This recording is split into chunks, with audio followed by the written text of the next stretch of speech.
Bismillahirrahmanirrahim. Assalamualaikum warahmatullahi wabarakatuh.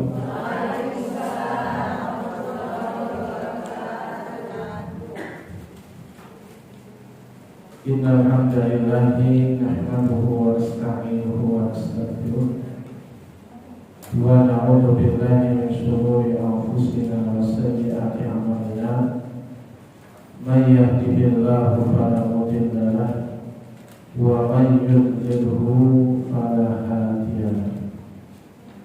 Asyhadu an la ilaha illallah wahdahu la syarika lahu wa asyhadu anna Muhammadan abduhu wa rasuluh la nabiyya wa la rasula ba'dahu. Amma ba'd. Qala Allah ta'ala fil Qur'anil Karim, a'udzu billahi minasyaitonir rajim. Ya ayyuhalladzina amanu taqullaha haqqa tuqatih wa la tamutunna illa wa antum muslimun. Wa qala Rasulullah sallallahu alaihi wasallam, ittaqillaha haitsu ma kunta wa atbi'is sayyi'ata hasanata tamhuha wa khaliqin nasa bi khuluqin hasan. Umahat wa akhwat yang dirahmati Allah, alhamdulillah atas izin Allah Subhanahu wa taala kita dimampukan oleh Allah untuk bisa hadir dalam rangka untuk tawasul bil haqqi wa tawasul bis sabr, dalam rangka untuk thalabul ilmi, menuntut ilmu agama sebagai bagian dari kita melaksanakan kewajiban-kewajiban yang Allah Subhanahu wa taala tetapkan kepada kita, sebagaimana hadis Nabi sallallahu alaihi wasallam, talabul ilmi fariidatun 'ala kulli muslim. Menuntut ilmu agama itu adalah kewajiban bagi setiap muslim, laki-laki maupun perempuan.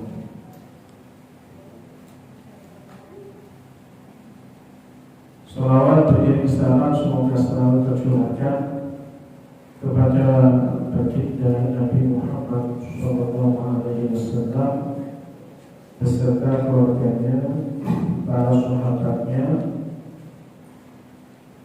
serta para pengikutnya yang selalu senantiasa meneladani sunnah-sunnahnya hingga yaumil qiyamah. Kemarin dan apa sekalian, kita akan melanjutkan pembahasan Ummahatul Mukminin, ibunda orang beriman, artinya itu adalah istri Rasulullah SAW. Sampailah kita pada salah satu ummul mukminin, yaitu adalah Ummu Habibah. Namanya aslinya adalah Ramlah binti Abu Sufyan radhiyallahu anha. Nama dan nasabnya, nama Ummu Habibah itu adalah kunyah, bukan kunyah ya, kunyah, julukan. Jadi nama asli beliau adalah Ramlah binti Abu Sufyan. Ramlah anaknya Abu Sufyan. Abu Sufyan itu nama aslinya Sakhr bin Harb bin Umayyah bin Abdus Syams bin Abdi Manaf al-Umayyah. Jadi kalau kita lihat dari nasabnya, ini masih dalam suku yang sama dengan Sayyidina Utsman bin Affan dari bangsa Umayyah, dari suku Umayyah, Bani Umayyah tampaknya gitu. Nabi SAW di mana? Di Abdimanaf bin Qusay. Ini Abdimanaf, ajudannya bin Qusay. Jadi kalau kita tengok dalam sirah, Qusay bin Kilab punya anak.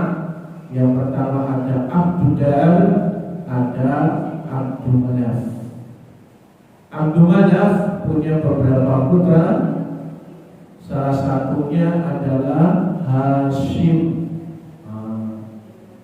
Hashim, terus ada Abdusyams, ada Al-Muttalib. Jadi suku sendiri. Jadi ketemu nasabnya dengan Nabi di Abdimanaf. Nah, ini kita garis bawahi. Namanya ketemu nasabnya dengan Nabi di Abdimanaf bin Qusay. Ibunya adalah Sofia binti Abil As bin Umayyah. Ini masih dalam satu lingkup Umayyah, ya. Ibunya adalah Sofia binti Abil As bin Umayyah. Abu Sufyan itu punya beberapa istri yang terkenal siapa? Hindun binti Utbah, yang nyuruh Wahsy melemparkan tombak membunuh Hamzah, ya, paman Nabi SAW, yang kemudian setelah Hamzah gugur, dipotong telinganya, dipotong hidungnya jadi kalung, dibelah dadanya, diambil jantungnya mau dimakan. Nah, itu istrinya Abu Sufyan yang lain. Jadi Abu Sufyan punya istri beberapa. Nah, ada namanya Hindun binti Utbah. Nah, Romlah bukan dari rahimnya wanita yang seperti itu. Nah, ibunya adalah Sofia binti Abil As bin Umayyah. Jadi ketemunya di mana nasabnya? Itu di Umayyah bin Abdus Syams. Ketemu ayah ibunya. Ibunya merupakan bibi dari Khalifah Utsman bin Affan. Jadi kan satu suku, betul ya? Jadi satu suku dengan Sayyidina Utsman bin Affan.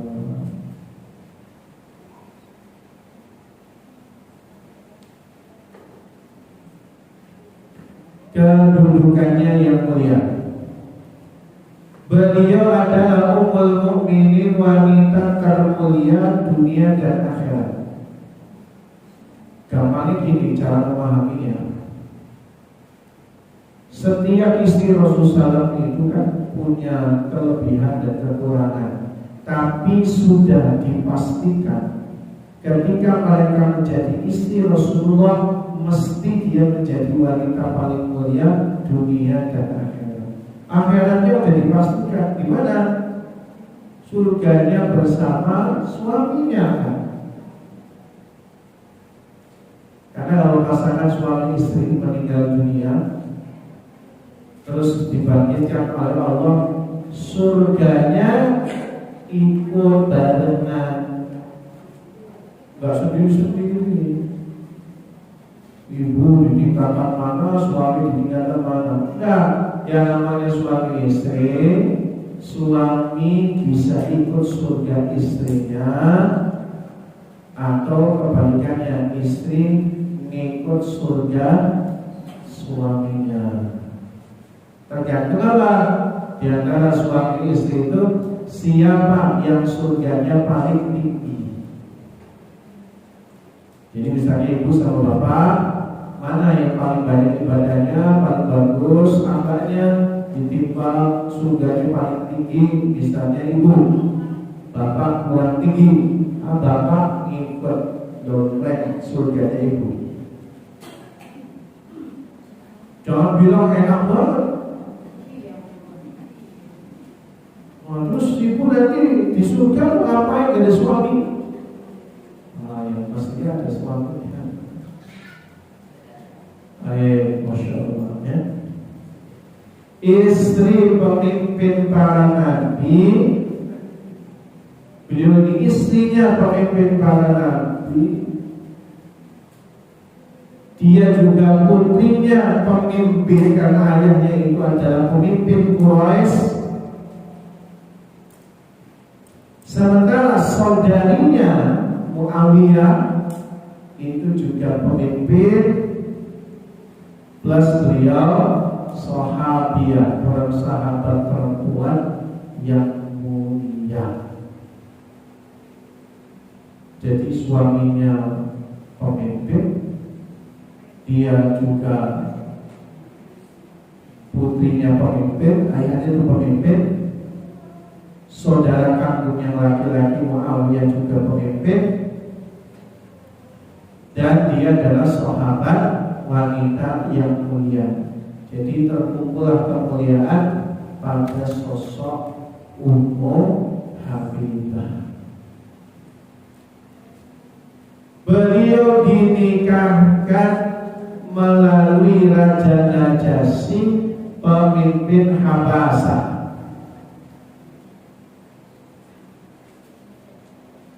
Jadi yang menjadi perwakilan, karena itu diwakilkan.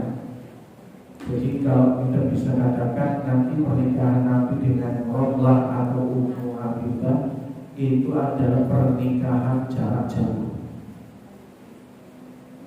Pernikahannya diwakilkan oleh Raja Najasyi, pemimpin Habasyah. Paling dekat nasabnya dengan Nabi, jadi antara semua istri Nabi. Kalau bicara nasab, nasabnya yang paling dekat ya Romlah. Ibunda Aisyah dekat hatinya. Tapi kalau nasab lebih jauh, karena dia dari Bani Taim, lebih jauh. Begitu pula Umar bin Khattab, punya anak Hafsah binti Umar. Nah, jadi istri Rasulullah nasabnya lebih jauh daripada Romlah. Makanya Romlah ini, Ummu Habibah ini, istri yang paling dekat nasabnya dengan Nabi Muhammad SAW. Paling jauh jaraknya saat dinikahi. Tadi kita sebutkan ini nikahnya jarak jauh. Nabi gak hadir di prosesi akad, tidak hadir secara fisik. Dalam Islam boleh. Karena pernikahan itu rukunnya ada berapa? 4. Yang pertama apa? Adanya mahar. Yang kedua apa? Adanya saksi. Yang ketiga apa? Adanya wali. Kemudian yang keempat apa? Akad. Ya.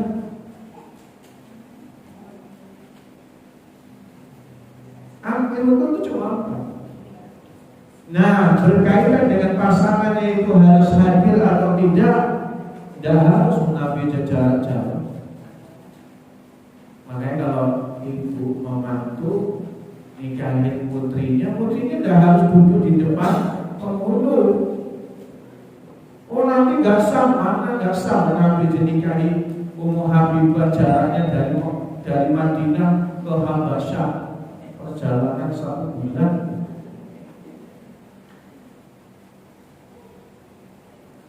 Tetap sah, yang penting nikah itu walinya, kan gitu ya.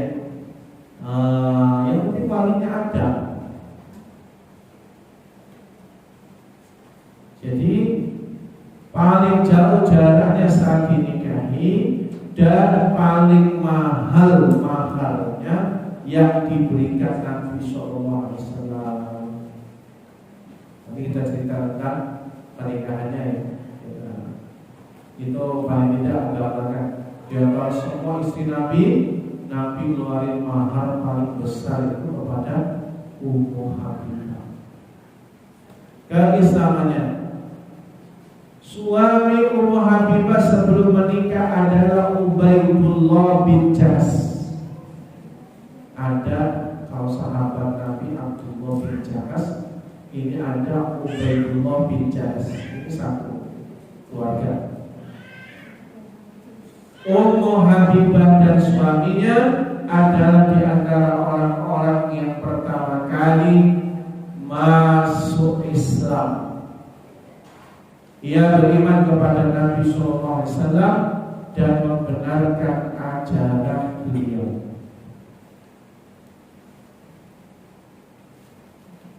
Ia dan suaminya pernah berhijrah ke Habasyah untuk menyelamatkan diri dari kejahatan kaum musyrikin di Mekah yang dipimpin oleh siapa? Bapaknya sendiri, Abu Sufyan bin Harb. Bapaknya Abu Sufyan sangat marah sekali ketika mengetahui putrinya masuk Islam dan meninggalkan ajaran nenek moyang mereka. Kenapa sampai berhijrah? Karena ditekan dan disiksa. Padahal yang mengopori kaumnya ya bapaknya sendiri. Ketika berhijrah ke Habasyah, Ummu Habibah ditakdirkan hamil dan melahirkan anaknya saat perjalanan di jalan Allah. Ia dikaruniai rezeki dengan lahirnya anak bernama Habibah. Makanya beliau dapat julukan Ummu Habibah. Kenapa? Anaknya yang pertama bernama Habibah. Di Habasyah, Ummu Habibah bermimpi dengan mimpi yang aneh. Kemudian mimpi ini menjadi kenyataan. Ia bercerita, dalam mimpiku kulihat suamiku Ubaidullah bin Jahas terlihat berpenampilan buruk hingga aku merasa takut. Dari situ keadaannya pun berubah. Pagi harinya suamiku berkata, "Hai Ummu Habibah, sungguh aku belum pernah melihat agama yang lebih baik dari Nasrani. Dulu aku memeluk agama ini, setelah itu aku memeluk agamanya Muhammad, dan sekarang aku kembali menjadi Nasrani." Jadi suaminya yang dia cintai ngajak murtad dari agama Islam. Beragamakan Nasrani, diajak si Ummu Habibah tadi untuk murtad.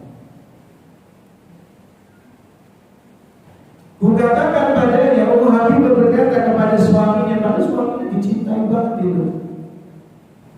Demi Allah, tidak ada kebaikan untukmu. Ini mimpi ya. Kukatakan padanya tentang mimpiku, namun ia tak peduli. Akhirnya ia menjadi pecandu khamar hingga wafat. Ubaidillah bin Jahas. Jadi jangan ketukar ya. Ada saudara kandungnya namanya Abdullah bin Jahas. Berarti sahabat Nabi. Itu saudara kandung dari istri Nabi namanya Zainab binti Jahas. Sudah kita bahas. Nah, Ubaidullah bin Jahas suaminya Ummu Habibah. Jadi ketika di mimpinya Ummu Habibah bercerita bahwa suaminya berpenampilan jelek.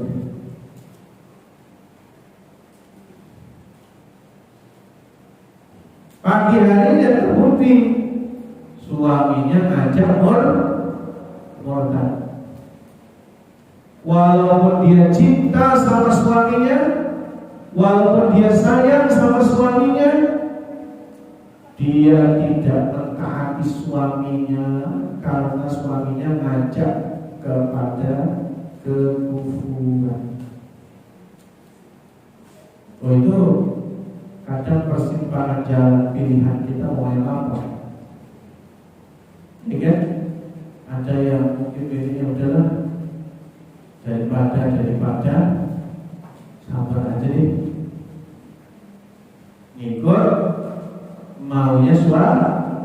suami. Tapi Allah tidak demikian. Walaupun dia cinta sama suaminya, dia tidak mau mentaati suaminya karena perintahnya dalam rangka masih. Ibu saja, bapak saja kalau ngajak kepada anaknya murtad, fala tudi'huma, jangan kamu taati keduanya, apalagi suami. Jadi kalau suami kemudian berpindah agama, jangan ikut berpindah pula. Alasannya apa? Cinta. Cinta bukan untuk mengorbankan keyakinan. Harusnya ya, ketika kita mencintai kebenaran, kita pilih kebenaran walaupun keluarga terdekat kita mengajak kepada keburukan.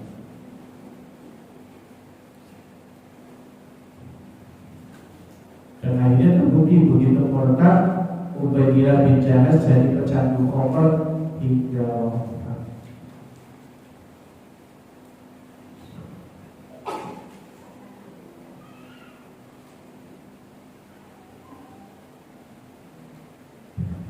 Tentu ini musibah besar bagi Ummu Habibah. Sulit tuh.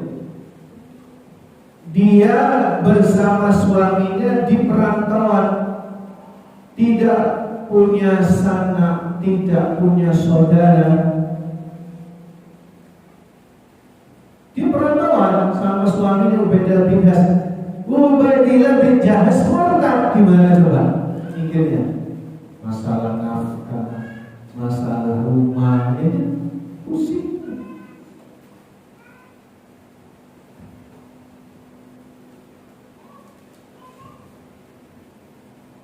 Kalau pulang ke kampung halaman ke Mekah, suami ayahnya aja malah memerangi Islam, tidak mau menerima Islam. Makanya kalau dia menjanda, dicerai oleh Ubaidillah bin Jahaz, dia benar-benar perlahan, cuma sendirian di negeri orang.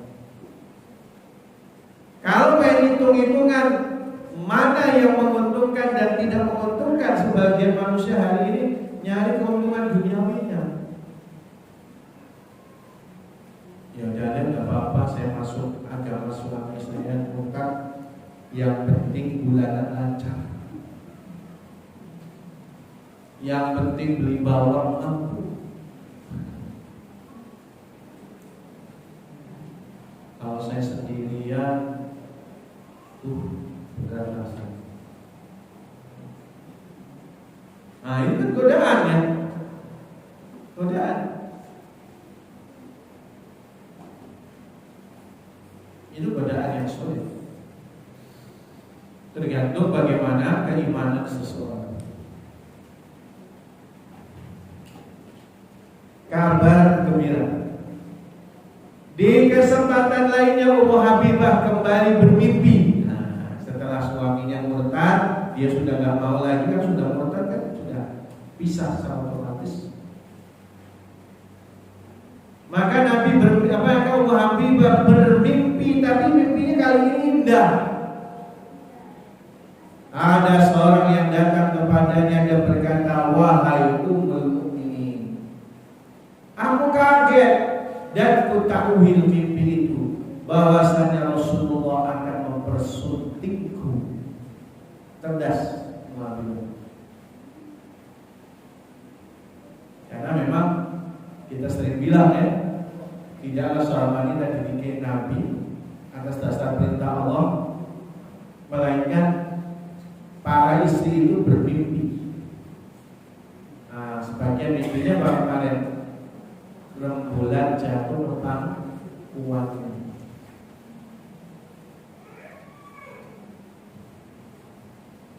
Nah, dalam mimpi itu ada seorang berkata, wahai Ummul Mukminin, wahai ibundanya orang beriman.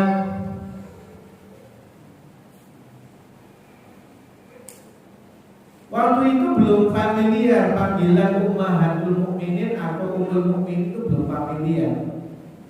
Istri Rasul ya istri Rasul aja. Tapi karena cerdasnya Allah itu, bahwa kan kalau kita bicara Ummul Mukminin, ibunya orang beriman, kan tidak mungkin kalau itu maknawiyah, arti makna sebenarnya, maka mesti itu adalah kiasan berkaitan dengan itu namanya lakob. Ada kunyah, ada lakob. Lakob itu gelar. Gelar yang diperuntukkan bagi para istri Rasulullah Sallallahu Alaihi Wasallam. Maka dia kaget dan mutakwil mimpi itu bahwasanya Rasulullah akan mempersunting. Dan benar, setelah usai masa iddah datang seorang utusan Najasyi di depan pintu, karena lagi di Habasyah. Habasyah itu di mana? Afrika. Jauh nggak dengan Mekah? Jauh. Tapi kalau ditarik garis untuk perjalanan laut, ya lebih singkat. Kenapa? Karena Habasyah itu tinggal nyebrang ke Yaman, terpisah Laut Merah aja. Jadi kalau kita mau tahu Habasyah itu ya tinggal nyebrang aja. Bukan yang kemudian Mekah di Jaziratul Arab Asia, terus kemudian ya berkaitan dengan Habasyah adanya di Afrika. Oh berarti muter ya. Ya kalau jalur darat lama kayak apa?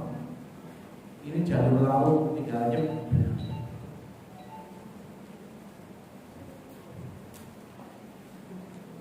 Meminta izin bertemu, ternyata itu adalah budak perempuan miliknya yang namanya Abdallah. Dialah yang mengurusi pakaian Najasyi dan meminyaki dirinya. Jangan ditukar ya, Abraha yang Abroha, jadi bacanya Abroha. Itu ada dua. Dua-duanya anak buahnya Najasyi. Kalau Abroha ini adalah budak perempuan miliknya untuk urusan rumah tangga. Tapi Abroha yang kedua jenderal peperangan yang nanti menyerang Mekah dengan pasukan gajahnya. Abraha juga. Tapi kali ini Abraha yang budak wanita, dialah yang mengurusi pakaian Najasyi dan meminyaki dirinya. Ia masuk ke rumahku dan berkata, utusan tadi berkata, Raja berpesan untukmu, sesungguhnya Rasulullah menulis surat padaku untuk menikahkanmu dengannya. Allah memberimu kabar gembira yang begitu baik. Sambung budak itu. Ia melanjutkan, Raja berkata padamu, 7 orang yang mewakilimu dan menikahkanmu.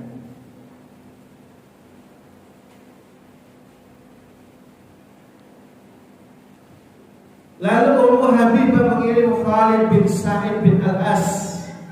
Ia mewakilkan dirinya dengan Khalid. Kemudian ia memberi Abroha 2 gelang perak dan 2 perhiasan yang dikenakan di kakinya. Saking senangnya dengan perjodohan Rasulullah SAW, maka dia sedekahkan perhiasannya, baik cincin dan atau yang lainnya, gelang, perhiasan di kaki, cincin dan seterusnya. Kenapa? Hal itu bentuk syukur dan kabar gembira yang dibawa berupa apa? Keterangan Rasul ingin meminang dirinya. Siapa yang gak pengen jadi istri Rasulullah? Pasti mau semua. Sedangkan Raja Raja Najasyi mewakili Rasulullah SAW. Ini dia jadi indikator bahwa Najasyi itu Muslim, sudah masuk Islam. Nah, Raja Najasyi mewakili Rasulullah SAW. Adapun akad nikahnya berlangsung di Madinah setelah Ummu Habibah pulang dari Habasyah dan pula yang menyatakan di Habasyah. Ada pula yang menyatakan di Habasyah. Jadi kalau saya lihat di banyak riwayat malah pernikahannya di Habasyah. Karena kalau di Madinah nggak perlu diwakilkan, tapi bisa hadir. Jadi yang benar apa yang paling dekat dengan kebenaran? Nikahnya di Habasyah, Nabi tidak hadir, hanya mewakilkan Raja Najasyi. Maharnya ketika itu adalah 400 dinar. Hampir seluruh istri Nabi rata-rata ya, itu memberi mahar kepada istrinya 400 dirham. 400 dirham itu berapa?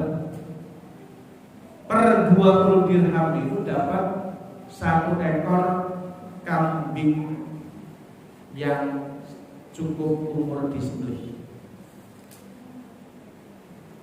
Jadi kalau sekarang mungkin kambing 2,5 juta atau 3 juta per 20 gram. Sementara Nabi dikasih berapa? Berapa tadi? Jadi intinya berapa? 400 dirham. Nabi ngasihnya 400 dirham, itu udah banyak. Nah, ini lagi cerita dirham dulu. Dirham saja sudah banyak gitu. Per 20 dirham 1 ekor kambing. Kalau 1 kambing itu 3 juta, maaf, berarti 1 dirhamnya 150.000. 150.000 kali 400 berapa? 400.000 lebih ya, 150.000 kali 400 dirham saja dulu. Allah. Jadi hasilnya nyampe 6 miliar mahar Nabi ya. Maharnya Nabi 6 miliar. Baru dirham. Ini 400 dinar. Allah.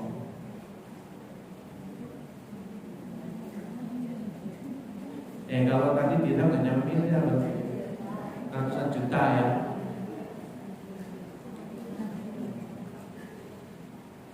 Jadi kalau tadi sekitar ratusan juta. Nah ini baru kalau dinar, 1 dinar itu 4 juta. 1 dinar itu 4 juta. 4 juta kali 400. Wah, berapa itu? 1,6 miliar. Oh, maharnya. Ada ibu suaminya ngasih 1,6 miliar. Nah, 400 kali 4 juta. 100-nya itu 400 juta ya, 1,6 miliar. Maharnya mahal ini, 1,6 miliar. Kebanyakan orang Indonesia mahar seperangkat alat.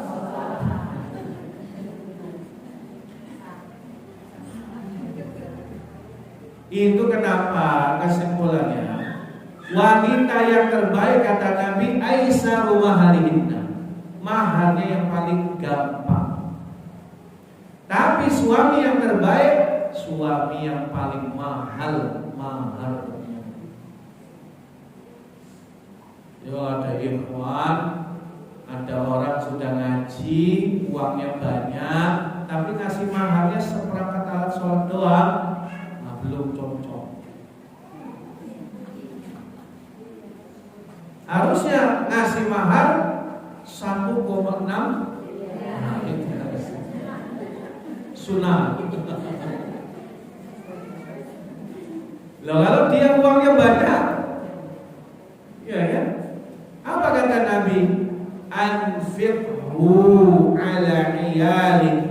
Keluarkan uangmu untuk istrimu. Itu lebih baik, pahalanya lebih banyak dibandingkan kau keluarkan di jalan Allah yang lain.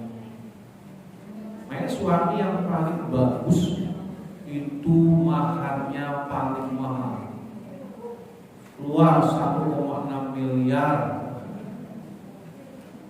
Begitu nikah kita jual lagi ya. Istrinya dirayu-rayu, mumpung cintanya masih membumbung tinggi. Dirayu-rayu, dijual perhiasan senilai 1,6 miliar, dipakai untuk usaha. Bagusnya disimpan. Yang maharnya 400 dinar loh. Nabi uang dari mana nih? Uang banyak banget. Rupanya kenapa Nabi bisa ngasih mahar 400 dinar itu pemberian Raja Najasyi. Kan jaraknya jauh. Nabi ngirim barang, seserahan bahasa kitanya, ngirim barang dan mahar itu masih di jalan dalam riwayat. Ya jauh loh Bu.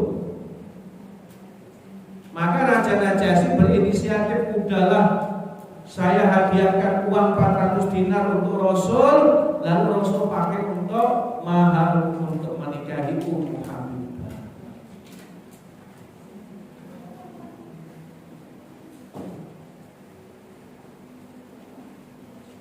Di sini Al-Quran surah Al-Mumtahanah ayat 7, hikmah pernikahan beliau dan Ummu Habibah.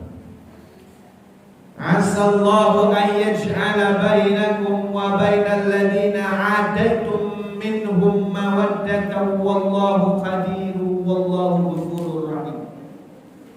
Mudah-mudahan Allah menimbulkan kasih sayang antaramu dan orang-orang yang kamu musuhi di antara mereka. Dan Allah Maha Kuasa dan Allah Maha Pengampun lagi Maha Penyayang. Ayat ini turun berkaitan dengan Abu Sufyan. Yang disebut musuh dalam ayat ini adalah Abu Sufyan. Rasul menikahi putrinya Ummu Habibah. Waktu itu Abu Sufyan masih kafir, sehingga menjadi tali penyambung jauhnya hubungan Rasul dengan Abu Sufyan. Sehingga dengan demikian nanti akhirnya Abu Sufyan dan juga keluarganya seluruhnya masuk. Jadi Nabi nikahi Ummu Habibah itu tujuannya seperti surat Al-Mumtahanah ayat 7. Ada misinya. Bagaimana kemarin kita juga membahas, gitu kan? Bagaimana beberapa pernikahan masuk kepada Juwairiyah, gitu ya. Tujuannya dakwah supaya masuk Islamlah orang-orang yang ada di sekitarnya.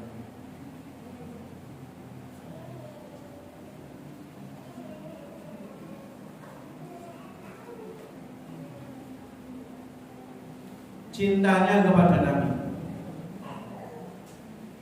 Ini Masya Allah pelajaran bagi kita. Diriwayatkan bahwa Abu Sufyan datang ke Madinah. Kedatangannya dalam rangka melobi Rasulullah SAW untuk berdamai. Setelah mereka sendiri kaum Quraisy membatalkan perjanjian Hudaybiyah, artinya mereka melanggar butir-butir isi perjanjian Hudaybiyah, yaitu gencatan senjata selama 10 tahun. Tapi mereka memerangi orang-orang beriman dan juga sekutunya orang beriman. Makanya Nabi marah, lalu Nabi menyiapkan pasukan dengan jumlah 10.000 orang untuk menaklukkan kota suci Mekah. Sebelum itu terjadi, Abu Sufyan datang ke Madinah untuk melobi Rasulullah. Karena di Madinah nggak ada banyak kenalan dan putus hubungan sudah karena kubu mukmin dan kafir. Dia sendiri masih kafir.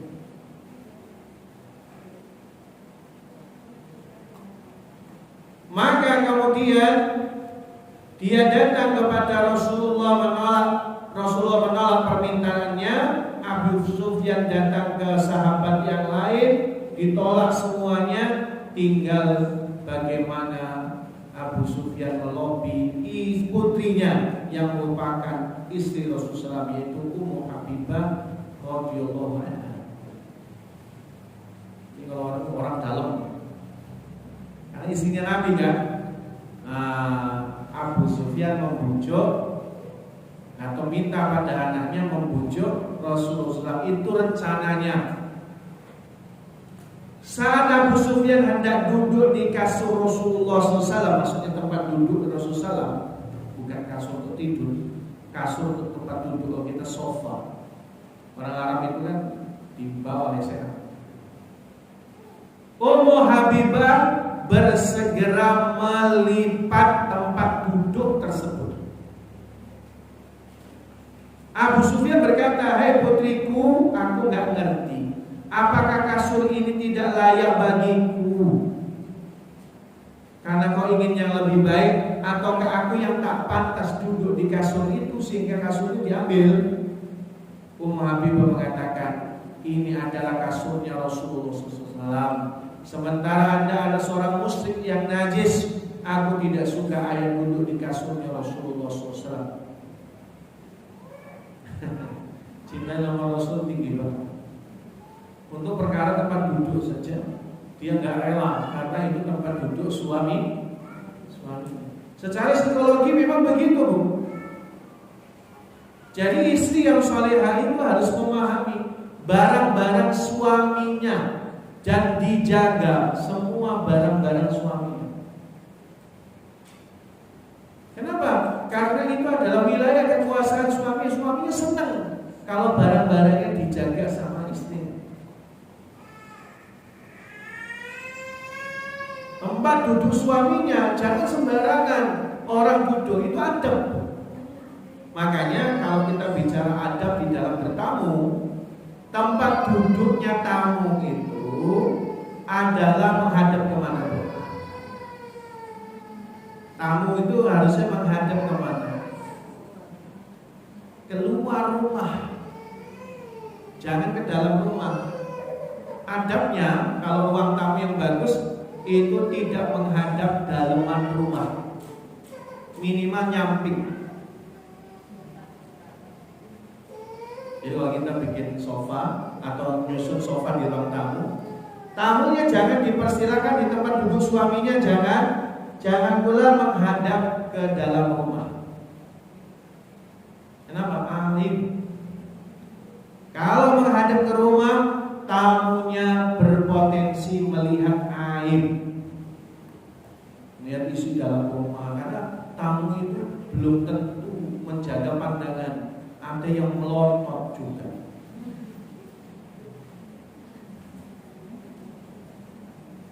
Jadi ibu kalau ada tamu nggak boleh mempersilahkannya di tempat duduk suaminya, itu singgasananya itu. Makanya adabnya jangan, ini nggak boleh. Ini tempat duduk suamiku. Harusnya, ya. Makanya kadang suami itu sering marah itu kalau barang-barangnya hilang. Suami naruh barang biasanya di tempat-tempat yang dia senengi. Menurut ibu ini kok nggak aman dan nggak tertib, nggak rapi. Ibu pindahin, marah tuh suami. Mana barang saya? Marah dia. Padahal ibu niatnya baik, merapikan barang-barang suaminya. Yang jadi masalah setelah ibu rapikan, ibu lupa naruhnya di mana. Itu suami langsung marah itu. Nah, ini berkaitan dengan kehormatan suami. Makanya apa yang dilakukan oleh Ummu Habibah atau orang lain itu benar. Bukan nggak hormat sama orang tua, itu tempat duduk suaminya, jadi nggak bisa sembarangan. Harus seizin suaminya. Abu Sufyan berkata, putriku, kau menjadi jahat setelah berpisah denganku.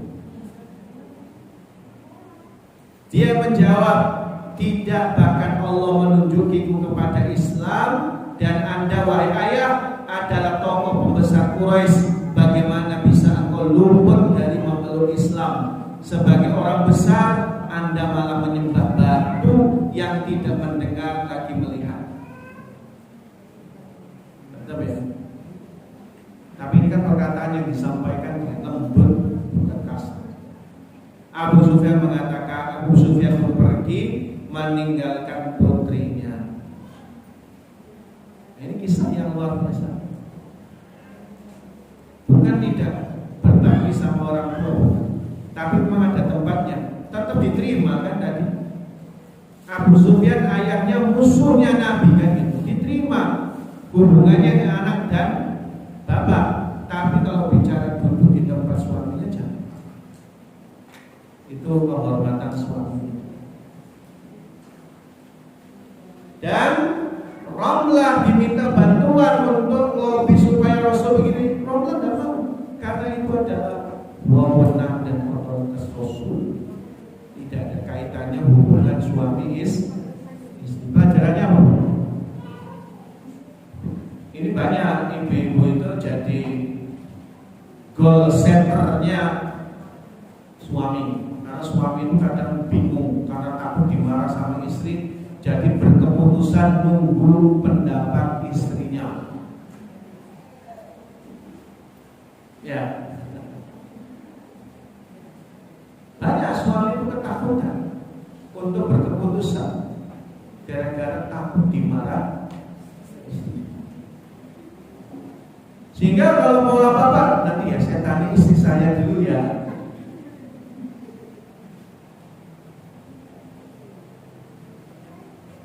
Ya memang di samping itu juga itu tanda ngeles juga. Ditawari barang, nggak beli cuma kasihan orangnya nawarin terus. Pakai alibi jurus itu. Nanti saya tanya suami itu. Padahal nggak beli. Apa? Secara halus. Sepeninggal Nabi setelah Rasulullah SAW wafat, Ummu Habibah tetaplah orang yang sama. Ia tetap wanita yang dulu yang teguh dalam memegang kebenaran. Selama 33 tahun melanjutkan kehidupannya sepeninggal Nabi SAW, Ummu Habibah hanya banyak melewati peristiwa besar bersama kaum muslimin panjang umur. Jadi beliau hidup setelah 33 tahun Rasulullah wafat masih hidup. Saat terjadi petaka di zaman Utsman, para pemberontak kian mengganas. Seseorang berkata, seandainya kalian menemui salah seorang ummul mukminin, mudah-mudahan mereka berhenti dari Utsman. Terkait dengan perang Jamal, perang Siffin, itu terjadi memang huru-hara kesalahpahaman orang-orang beriman yang diprovokasi oleh kaum Khawarij yang suka menghalalkan darah kaum muslimin. Ummu Habibah sangat ittiba, mengikuti petunjuk Nabi SAW, baik Nabi itu dalam kondisi masih hidup maupun sudah meninggal. Dalam Islam ini namanya al-wafa, kesetiaan. Istri soleha itu punya sifat al-wafa, kesetiaan, baik saat suaminya hidup maupun saat sudah meninggal dunia. Dia tetap menjaga. Dia seolah-olah suaminya masih ada, menjaga nasihat-nasihatnya. Kalau tidak nikah lagi, dia pertahankan ajaran-ajaran suami. Buktinya apa? Tentang hadis sholat rawatib dalam sehari berikut ini. Dari Ummu Habibah Rasulullah bersabda, "Man shalla isnata asyrata raka'ah fi yaumin wa lailatin bunya lahu bihinna baitun fil jannah." Barang siapa yang mengerjakan sholat sunnah rawatib yang mengiringi fardu dalam sehari semalam sebanyak 12 rakaat, maka karena sebab amalan itu ia akan dibangun sebuah rumah di surga. Sholat sunnah rawatib yang ibu kerjakan, ada memang 10 rakaat, ada yang 12 rakaat. Apa aja Bu? 2 rakaat sebelum subuh. Sebelum zuhur berapa rakaat? Boleh 4 rakaat. Kalau pengen 12, 4 rakaat ya. Setelah zuhur 2 rakaat. Terus pada maghrib 2 rakaat. Pada isya pas 12. Itu yang muakkad, yang ditekankan, karena Nabi membicarakan tentang sholat sunnah rawatib yang memang itu ditekankan dan ada ganjarannya. Adapun qobliyah ba'diyah tetap sholat walaupun di luar itu bagus. Ummu Habibah mengatakan, aku tidak pernah meninggalkan sholat sunnah 12 rakaat dalam sehari sejak aku mendengar hadis tersebut langsung dari Rasulullah. Saking setianya sama suaminya, ajaran suaminya walaupun meninggal dunia dia tetap amalkan. Tidak pernah albah 12 rakaat setiap hari. Ummu Habibah ada juga senantiasa menjaga hubungan baiknya dengan saudari-saudarinya sesama istri Nabi. Dari Auf bin Hadis yang mendengar Aisyah berkata, Ummu Habibah pernah memanggilku ketika ia akan meninggal dunia. Ia berkata, di antara kita pasti pernah ada masalah, namanya kehidupan poligami. Semoga Allah mengampuni aku dan engkau dari apa saja yang terjadi di antara kita. Aisyah pun berkata, semoga Allah memaafkanmu atas keseluruhan kesalahanmu dan menghalalkan itu semua. Ummu Habibah lantas berkata, engkau telah membahagiakanku, semoga Allah juga memberikan kebahagiaan untukmu. Ummu Habibah juga menyatakan kepada Ummu Salamah seperti itu pula. Jadi Ummu Habibah itu orang yang cinta damai.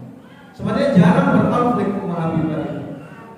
Jarang berkonflik, hampir-hampir tidak pernah berkonflik dengan istri Nabi yang lain. Tapi ya, orang yang dekat sama Allah, orang yang dia mudzakarah, orang yang bersuka ingat Allah, mesti walaupun dia rasa gak punya salah, minta maaf. Kan bisa jadi salah itu gak sengaja. Jangan kebalik, udah memang salah, gak merasa salah, marah kalau dikatakan salah, minta maaf gak mau. Ini jangan kebalik.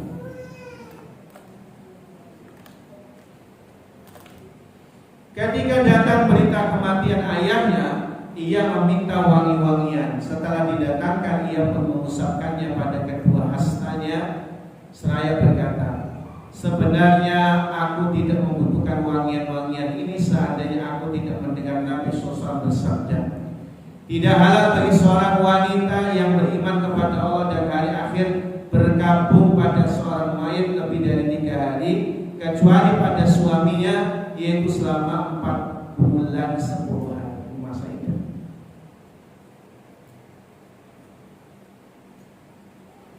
Artinya apa? Dibedakan mana kematian suami, mana kematian ayah. Kalau ayah ya boleh. Kalau seorang wanita kemudian wafat suaminya, ya nggak boleh pakai wangi-wangian selama masa iddah. Tapi karena yang wafat itu ayahnya, ini ngajari Ummu Habibah, ngajari umat Islam. Jadi kalau yang bukan suaminya yang meninggal, artinya boleh pakai wangi. Wafatnya Ummu Habibah wafat di kota Madinah tahun 44 Hijriah. Saat itu beliau meninggal dengan usia atau berusia 86 tahun. Cukup panjang umurnya, ia wafat di pemerintahan saudaranya Muawiyah bin Abu Sufyan. Semoga Allah meridhoi mereka semua. Ini Ibnu Hajar al-Isra fi Tamyiz Sahabah. Pelajarannya apa? Minimal ada 5 poin tambahan. Yang pertama, kemudahan itu datang setelah kesusahan. Kita tahu ya, Ummu Habibah itu susah hidup di perantauan. Mana ada hidup di perantauan itu gampang mudah, pasti susah. Sama suami saja masih ada susahnya. Ini apalagi nggak punya suami ketika suaminya murtad. Maka ketika dia dalam kesusahan dan kesulitan, datang kabar gembira, Rasul menikahinya. Dan yang luar biasa, dalam mimpi yang luar biasa itulah kemudian kabar gembira dari Allah Ta'ala hingga Rasulullah mempersunting beliau. Kedua, tetap teguh dalam iman dan istiqomah karena Allah. Bu, cintai suami sewajarnya karena Allah. La ta'ata fi maksiatil khaliq. Tidak ada ketaatan dalam bermaksiat kepada Sang Pencipta.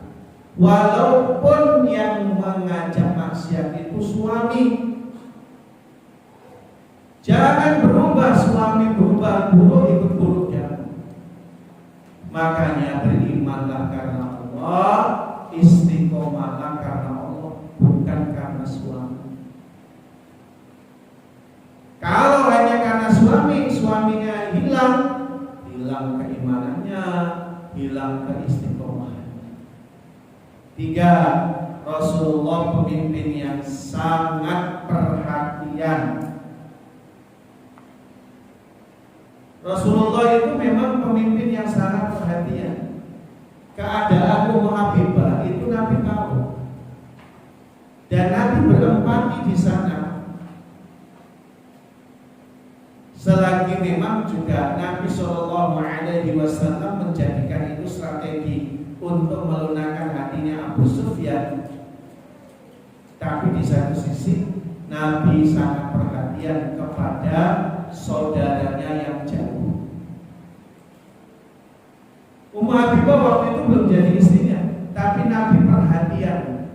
Ada loh wanita Ummu Habibah di perantauan, suaminya murtad, dia tidak mau murtad, tetap teguh di atas keimanan. Kesulitan pun dia kerjakan, dia ada. Nabi tahu tempatnya. Maka salah satu dari antara bentuk as-suhbah wal ukhuwah itu adalah sering-seringlah nanya kabar. Ketemu nih bro, assalamualaikum, kaifa anti, bagaimana kabarmu? Kalau bahasa Arab yang lebih lengkap, kaifa haluki, gimana kabarmu? Harus sering nanya. Terutama kalau nggak ketemu, misalnya ada jamaah MDA jihad hari ini tidak masuk, tanya gimana kabarnya, Pak tadi pagi nggak kelihatan, sakit atau gimana, boleh saya tengok gitu. Jangan nggak masuk dihitung, sekali nggak masuk, bulan minggu depan nggak masuk lagi, 3 hari nggak masuk lagi, futur dia. Imannya lemah. Jangan. Ditanya, kenapa? Karena orang beriman itu ada salah satu sifatnya ala wajhi ta'afuf. Dia menjaga kehormatannya, dia punya kesulitan, dia punya kesusahan, dia nggak cerita sama orang lain. Makanya kitanya yang nanya, gimana kamu? Kalau ibu gimana? Assalamualaikum, sehat? Sehat lah, jangan gak sehat. Bagusnya itu bagaimana kabarmu? Kalau langsung sehat, itu artinya kamu harus sehat, kalau enggak nggak boleh. Nah, yang lebih bagus gimana kabarnya? Tapi jangan formalitas. Gimana kabarnya? Saudaranya jawab, alhamdulillah, binikmatillah tatimmu sholihat. Tapi ada sesuatu yang saya lagi kondisi kurang sehat. Ya mungkin ini namanya usia. Saya ada kesulitan di dalam duduk misalnya. Yang nanya matanya kemana-mana, lagi di HP, nggak serius. Apa yang dilakukan oleh Nabi? Perhatian. Nabi kalau nanya tatap mata lawan bicaranya, lihat wajahnya, badannya diarahkan semua ke saudaranya. Nanya, gimana kabarnya? Oh sakit mana yang sakit? Saya doain. Gitu, tulus. Ini namanya al-wafa, kesetiaan. Perhatian kepada saudara. Yang keempat, pertautan hati orang beriman. Raja Najasyi, masya Allah, walaupun tidak pernah ketemu sama Nabi, tapi masya Allah, beliau sangat terpaut hatinya. Jarak boleh memisahkan kita, tapi dengan keimanan mendekatkan kita. Padahal seringkali ya gajah di pelupuk mata nggak kelihatan. Saudara kita di sekitar kita nggak perhatian gitu. Tapi yang jauh perhatian bisa. Nah yang bagus apa? Yang dekat perhatian, saudara yang jauh juga perhatian.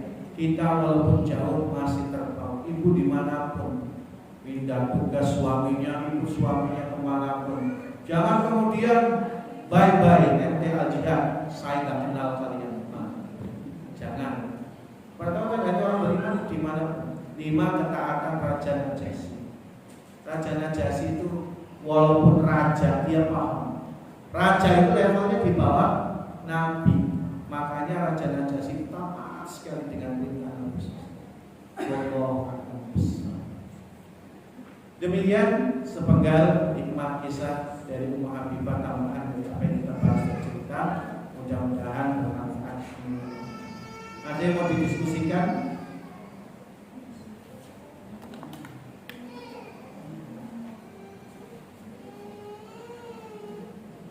Silakan kalau ada yang didiskusikan. Apa cukup sampai di sini? Ada pertanyaan?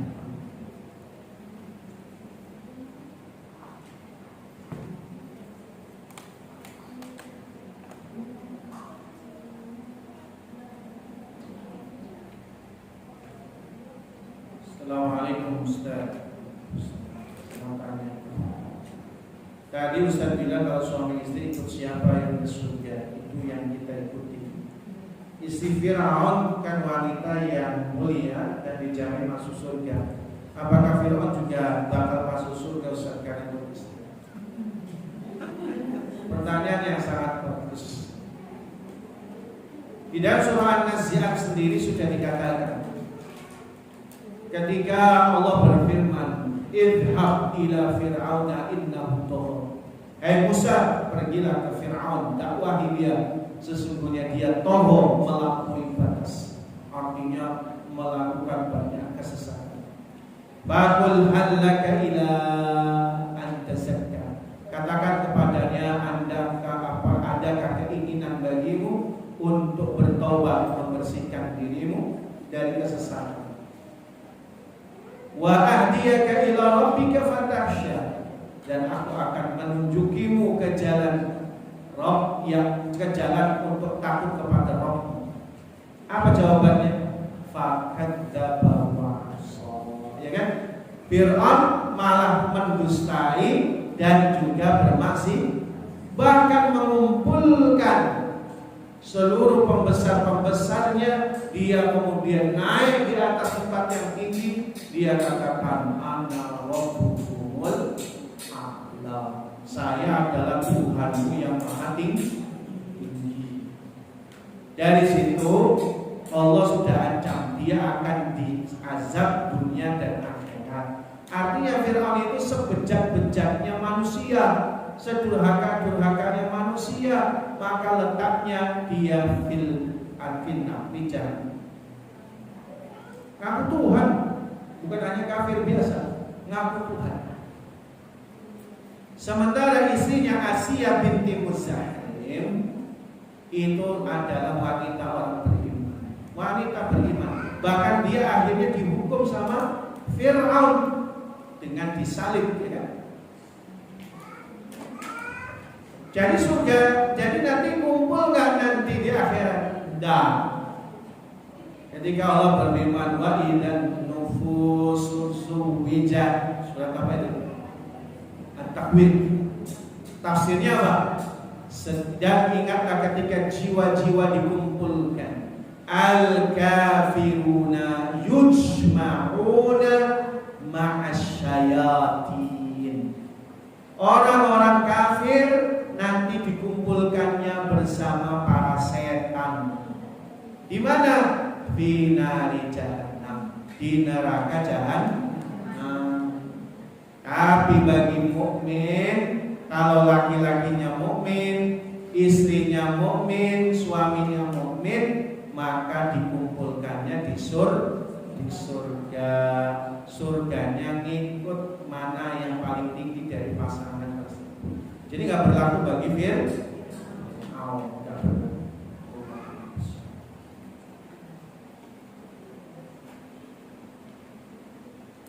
Ada yang lain? Cukup nih? Alhamdulillah. Demikian yang bisa kita bahas dan kita sampaikan. Mudah-mudahan ini bisa memotivasi umat semua untuk teguh dalam keimanan, istiqomah di jalan kebenaran karena Allah. Billahi taufik wal hidayah, wallahu a'lam bissawab. Saya pamit, mohon maaf. Assalamualaikum warahmatullahi wabarakatuh.